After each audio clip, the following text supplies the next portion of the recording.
Hello and welcome to another episode of My Aspie Marriage, and this time we're going to be talking about sex. Foreplay, intimacy, what other words are there related to this issue? Anyway, you'll get the gist of it. Now, you will have already heard from previous videos that this was certainly a sore spot for us, and I'm going to explain to you how and why that was. So, sex for him, he likes routine, same bat time, same bat place. Me, I like fun and games and flirting, spontaneity, pleasure. I think sex is this, well, it comes under the banner of intimacy, and it incorporates so much more than just a penis in a vagina climaxing. There is just so much more to it. That's my view on sex. It's probably one of our biggest unresolved issues, even now, 24 years later. So in a previous video I talked about how you don't know the road that you're taking, and in the early days you think that you can teach them and talk to them and they'll eventually grasp what you're saying, learn, adapt and grow. And whilst our sex did get better, it's still, it's still not satisfactory is what I would say, or maybe it's just satisfactory. Just trying to think of how report cards go these days. When I first met him, he said that women need to feel love in order to have sex, and men need sex in order to feel love. And I remember thinking, oh gosh, this man is really switched on. That's what I remember thinking when he said that to me. He gets it, he understands. And it turned out that what he really meant was he needs sex in order to feel love. It was not about the woman needing to feel love in order to have sex at all. That was not a thing. It barely came up. For him, I'm just going to put this out there. There was a lot of coercion, and that statement was a sign of that coercion. And I didn't know it at the time, but it really was just a sign of him being coercive. I need sex in order to love you, is pretty much what he was saying. And a lot of our sex sessions, they were about him being coercive. Because it wasn't satisfactory to me, because it was very one-sided at the beginning. It was a lot about him and his needs and forget about me. So obviously in that situation, I'm not going to be eager. I mean, as you can imagine, for me it's like, well, there isn't anything in it for me, what's the point? So he started to get a lot of rejection, started to get a lot of, I'm sorry, if you're not going to do any foreplay, sex isn't going to happen. And instead of just doing foreplay, he would then try to be coercive. He tried to sort of badger me into it. So I would lie in bed.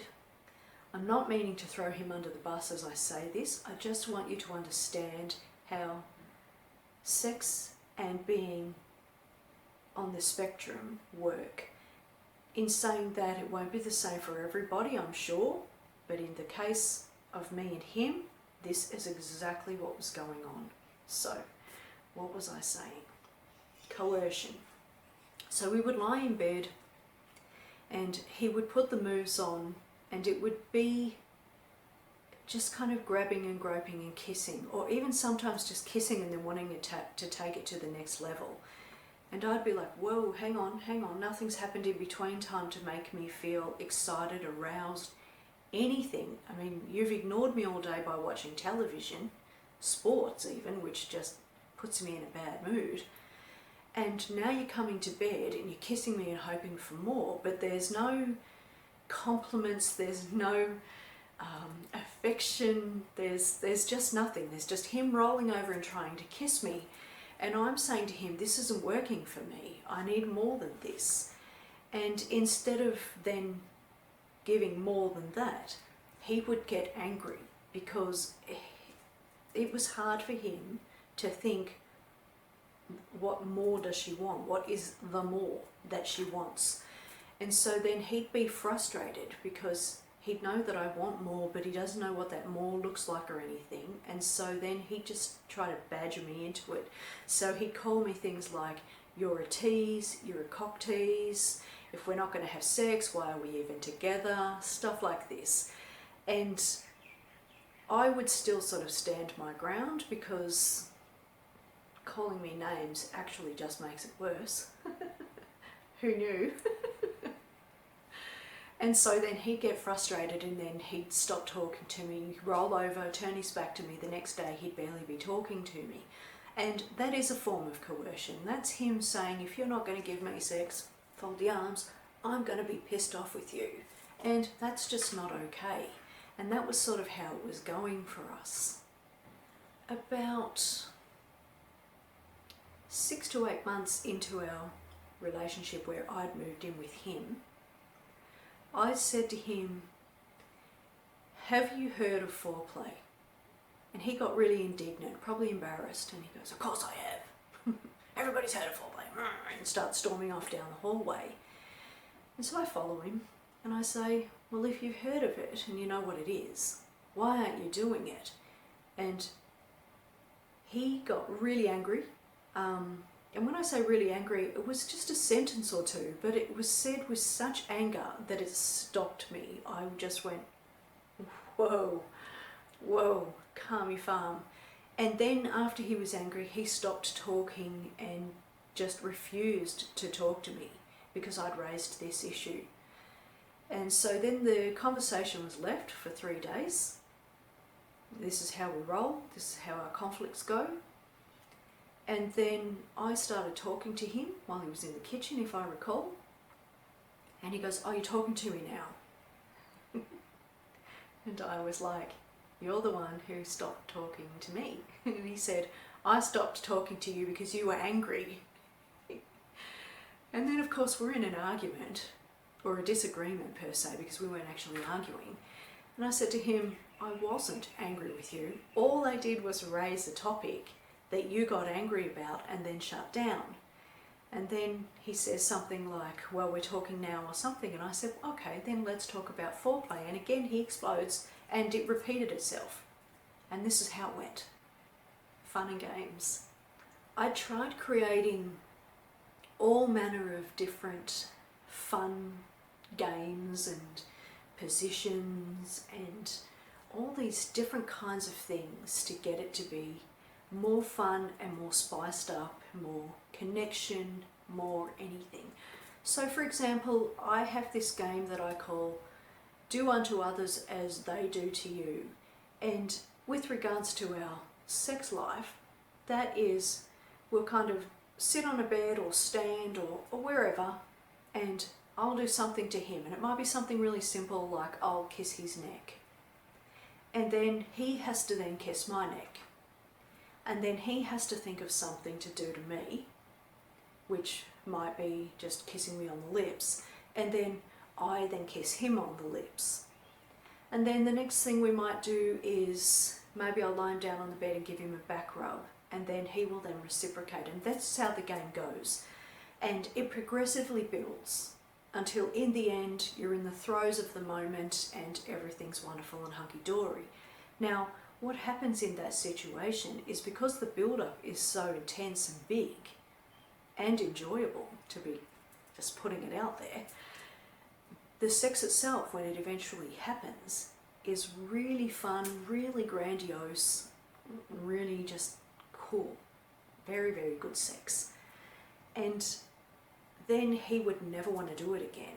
So I would be thinking, oh, that sex was so amazing, wow, let's do that again tomorrow. Or next week even. But he wouldn't want to do it again. For him, I'm guessing, and if you're autistic you can perhaps verify this for me, for him I think it was just emotional overwhelm, like there was so much to think about and so much mental effort to put into that game that it wasn't something that he wanted to repeat. So we did that maybe once a year, maybe twice a year if we're lucky, but we're really pushing it. It was mostly like once a year. So another thing that I tried as well was strip poker, of course. And we would do things like, obviously, taking clothes off, and then once you've taken the clothes off, you don't go straight into the sex. The next hand loss is somebody asking the other to do something for them, or to them, or with them. And so then again, you've got that build up and that lead up, so that when the sex eventually happens, it's again really good and really enjoyable, because it's kind of like the lead up is, I guess the best way to describe it would be like a volcano. You're kind of building and building and building with that pressure, and then eventually when you do have the actual intercourse, it's really big. That's the best way to describe it. So I would do things like that, and I would try this position or that place or this room or things like this. I was the one doing things like that. And I would have this really cool time and then think that he would want to do that again, but he didn't. He always wanted to do, let me just watch telly all night, come to bed, kiss you, and hope for something. And so even with me trying to say to him, these are the things that can happen, these are the possibilities, these are the really fun ways to have sex, these are the really fun ways to build intimacy and connection, he was still wanting to not have that, just watch telly, come to bed, do the funky funky. So obviously we weren't matching in that way, and again, I had no idea that he was on the spectrum, so I am utterly confused about why he's operating this way. I'm like, why is this guy not just diving in head first and wanting this so badly? And why wasn't he even thankful for it? Like, he's got this really cool girlfriend who's really spunky and vibrant and sexual, and he's like, sports. Crazy, crazy stuff. One other thing that I was also finding is that for some reason, and I'll have a guess at that in a minute, but for some reason he was always agitated after sex. So if we'd had sex that night, the next day he would be grumpy, agitated, getting shitty over really small things, just kind of having mini tantrums, I'd say. Like, they weren't full blown. There were the odd occasions that were, of course, but mostly it was just him really tense and agitated.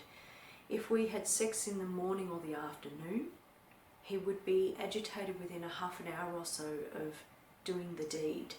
So there was one time that I'd gone up to him and just straight up putting it out there, I'd given him pleasure, and within half an hour something had happened to trigger something in him and he exploded. This was one of those times where he was just losing his mind. He was standing over me doing his usual screaming and yelling, and I could see tonsils. That's how big and loud and angry your mouth is, you know, like he was just going off. And I was floored. I was like, wow, like I've just done this really nice thing for you, and this is your thank you, this is your reaction. And I was just amazed, and of course it put me in this frame of mind of, I'm never doing anything like that for you again, how dare you. So here's my take on that. Here's what I think is happening. I think that as much as he says that he likes sex, I think that mentally it's overwhelming to him. I think that he can't cope with it. I think that it takes so much physical and mental effort, and probably it makes him tired as well, but it takes so much physical effort that when it's done, he's just easily triggered, he's easily agitated, he's easily snappy. That's my take. That's what I think is happening. And if you're on the autistic spectrum and you can relate to that, let me know. I'm very curious to know if, of course, this happens with other people as well. It got to the point where I really was not very interested in sleeping with him because there were so many things. There were just so many complications, so many complex issues that I couldn't put my finger on and we couldn't resolve. I mean, firstly, the foreplay, or lack thereof, was just doing my head in. But more than that, the intimacy and lack of connection outside of the bedroom. So there was no flirting, there was no compliments, there was nothing. It was just him getting up in the morning, going about his day because he's got lots of things on his mind. And then at night time, when the world has shut down, the noise is switched off, he's suddenly in the mood. And I'm not in the mood because I've had no interaction or connection from him all day. There's been nothing going on during the day that made me feel sexy or vibrant or hot or lustful. We mostly had sex because I was in the mood. That was our biggest driving force. So for that time of the month when I was ovulating, for example, and you're really randy then, that would be why we were having sex. It would be me instigating it and trying to get it to go my way, and that was when we would be having sex, because he just wasn't doing anything to improve our sex life. Plus his aggravation, plus his lack of willingness to do fun things that we'd done that were really good. So it was really fraught with a lot of tension, a lot of sexual frustration, a lot of anger, hurt, resentment. And this is from my perspective. I cannot imagine what he's feeling and thinking, whether he was feeling hurt and frustrated. I mean, he would have been feeling rejected without a doubt, because he was getting a lot of no's, and he wasn't willing to put any of the work to reverse those no's. But from his perspective, he just wants sex. Oh, and that was what I was going to say. It's really funny because we had a conversation recently where he was saying, oh, it's so humorous to me just to think about it, but he was saying that because I reject him so much, his libido is higher than mine, and I have a really low libido. And I kind of laughed, like a real hearty, good old chuckle, not a ha-ha, I'm laughing at you kind of laugh. It was just a real good chuckle. And I said to him, you can't be serious. There is no way that your libido is higher than mine. I said to him, I know that you think that your libido is higher than mine because you want sex more than I want sex. Yet in saying that, I want sex way more than you realise. I'm just not putting any moves on because it's not going to go my way. There isn't anything in it for me. So as much as I'm feeling really lustful and wanton, I'm not bothering because it's just not going my way. So I guess that was food for thought for him. I don't think he really believes it. I still think that he thinks his efforts of putting the moves on me every so often is him having a high libido. But here's another curious thing about him, and again, if you're autistic, perhaps you can relate, but he doesn't want sex several nights in a row. He'll want sex and then not want it for days and days and days, and I feel like that's because he needs to recoup. So correct me if I'm wrong on that. Maybe you have some, input you can share. So the takeaway of this is that sex is a complex issue. It's very much like that special interest that you have. So, for example, my partner's special interest is sport. And I would discuss sex with him like this. You cannot go onto a basketball court, dribble the ball, run straight to the goal, shoot and score. It's not going to work that way. You've got all these people coming at you, trying to stop you. And so what do? You have a game plan. You have a course of action. If I go here and spin that way and dribble the ball that way and then around that way and then pass it to him and run that way and he passes it back and then I can shoot and score. But there was all these manoeuvres that I had to do, and if those things didn't work, I have to try something else. Or if it's baseball, you cannot just go straight from this square, do a little thing and get back straight to that square. You have to run the course before you can get back to the home run. And so I would liken sex to sport. You have steps. There's game plan, there's action plan, and when you study basketball or cricket or footy or all of the sports that he has studied, you've learned all the intricacies. You've learned all the plays and all the things that work and all the things that don't work and the penalties and yada yada.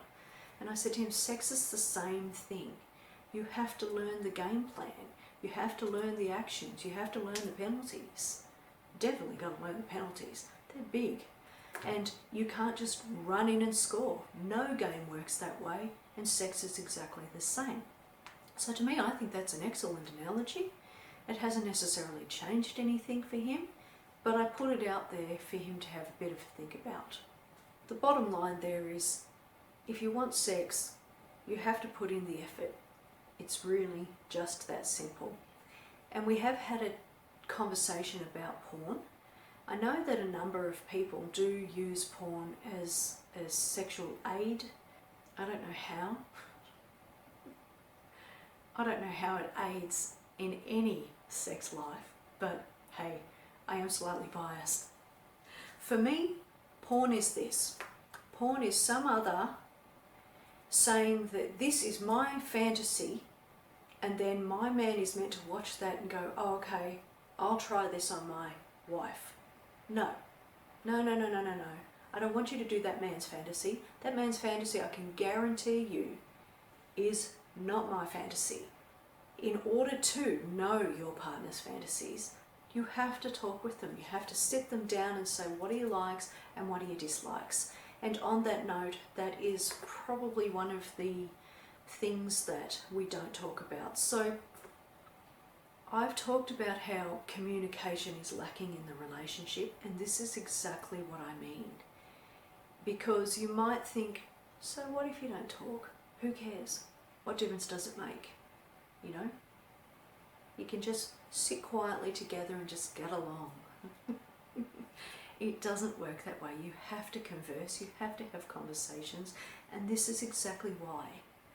If we were talking about sex, the likes and the dislikes and the do's and the don'ts, and then he was taking those in, taking notes, doing something, and treating it like it was a sports activity, and learning and adapting and growing and getting better at his craft, then things would be better. But because we're not communicating about them, we don't talk about them, nothing's changing and nothing's adapting.